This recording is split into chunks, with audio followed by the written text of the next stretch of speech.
அனைவருக்கும் வணக்கம். என் பெயர் ஜி ஹாசிரி. நான் தேவகோட்டை சேர்ந்த மணிக்க வாசகம் மண்டலே பள்ளியில் 7ஆம் வகுப்பு படிக்கிறேன். எனக்கு கொடுத்திருந்த புக்கு பேர் அறிவூட்டும் அக்பர் பீர்பாலின் கதைகள். அதை எழுதினவங்க பூ குப்புசாமி. அதோட பதிப்பை சுறா பதிப்பகம்.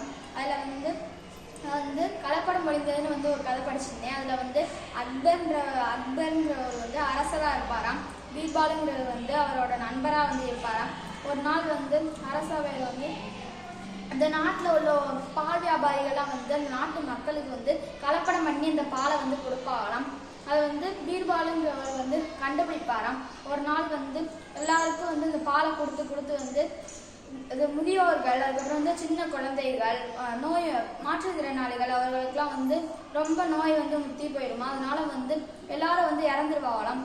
இதெல்லாம் கேள்விப்பட்ட அந்த அக்பர்ன்ற அரசர் அவர் ஃப்ரெண்டு கிட்ட சொல்லுவாராம், இதுக்கு நம்ம என்ன பண்றது அப்படின்னு கேட்பாங்களாம். கூட்டம் போட்டு பேசுவாங்களாம். அவர் பீர்பால் சொல்லுவானாம், நம்ம நம்ம ஊருக்கு பாலாபிஷேகம் பண்ணுவோம். அதில் எல்லா வியாபாரியையும் பால் கொண்டாந்து ஒரு குவளையில ஊட்ட சொல்லுவோம். அப்பெல்லாம் கண்டுபிடிச்சிடலாம் அப்படின்னு சொல்லுவாங்களாம்.